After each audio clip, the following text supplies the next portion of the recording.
Hey guys, thanks for checking out another GearBarrel.com short overview of a series of knives. Kind of been hanging out with Don Lozier last couple of weeks, learning a little bit about knife making as well as his life experience.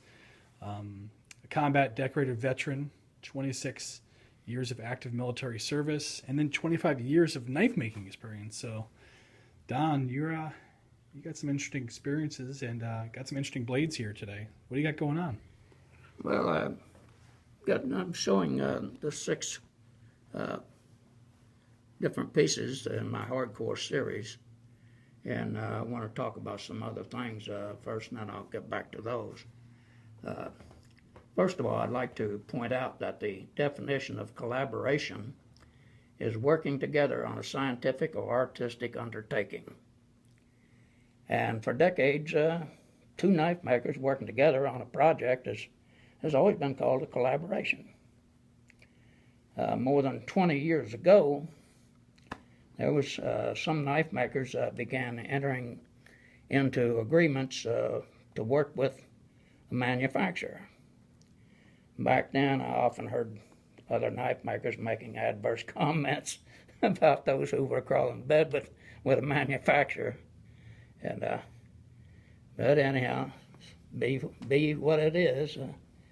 Recently, I noticed that the knife media is kind of sanitizing those arrangements by calling them a collaboration.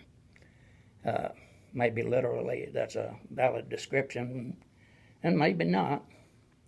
Some might say it's more of a mass production undertaking than an artistic undertaking.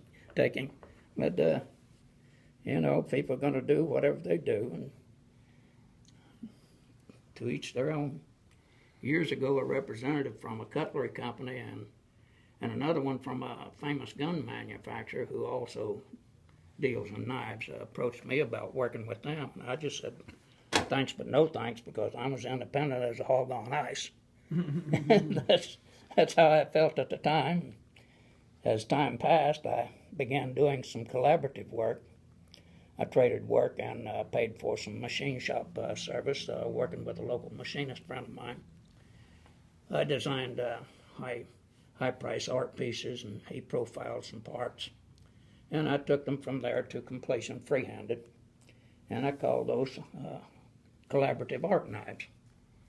That worked out great for a number of years, but as time passed, faces in the buying community started changing, and the new faces that I saw, they came forth with tactical interests, not artistic interests. So eventually it became pretty clear that the only sensible thing to do was to go tactical. So, well, I was kind of caught in an awkward situation because, unfortunately, I didn't know diddly squat about folders.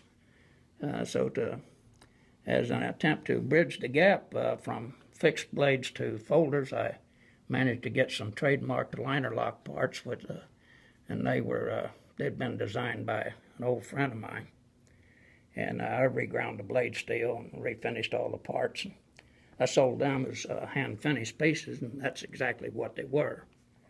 Unfortunately, I did take note of an instance whereby they was misrepresented. They was put on the internet as manufactured knives, and they were not manufactured. Manufactured knives are all finished out and put together at the factory, and these were not. I did a lot of work on the hand-finished pieces, and I had my share of ups and downs and learned quite a lot. Biggest thing I learned is that in order to get up to date, I needed help from a machinist who himself is up to date in this arena. So I contacted a guy that I've known for more than 20 years, and we discussed various approaches at great length. In the end, he simply said, I'm going to help you. And that was music to my ears. I don't want anyone to assume that I'm doing this all by my lonesome. So I asked if he had any problems with me using his name. He said, no, go ahead. Tell him we put our heads together, and this is the result. And so it is. Don Lozier and Darrell Ralph are working together on an artistic undertaking. That's the end of that story. Now, as I delivered the foregoing message, you've been seeing 6 of my trademarked custom designed flipping folders. In all, there's 3 different blade patterns and 2 different finish varieties for a total of 6 choices in this, my hardcore series. They'll all be posted separately on the internet and YouTube and so forth and so on, with detailed descriptions, and a video will be provided with each one. Further, in addition, a few of my sole authorship fixed blade pieces will be posted as they're available. I don't do much of that work anymore, but I do make a piece now and then, and we'll put those up for sale when they become available, and so forth and so on. And that's about all I have to say at this point. Right on. I'll save the rest for the individual videos. Yeah. Well, I tell you what, me and Don, I'm glad you and Darrell put your heads together and really made a beautiful knife, man. I mean, and these are a great value, to be honest, dude, because Darrell Ralph's custom knives go for $2,000, and these are a steal. To be honest, I mean, it's like... Well, the thing of it is, I figured I price them to sell. Yeah. That's kind of like an introductory offer. Mm-hmm. So I'm sure that as time goes by, they'll probably command a little more than what I'm asking now. But I figure promotion is also part of the total game. These are.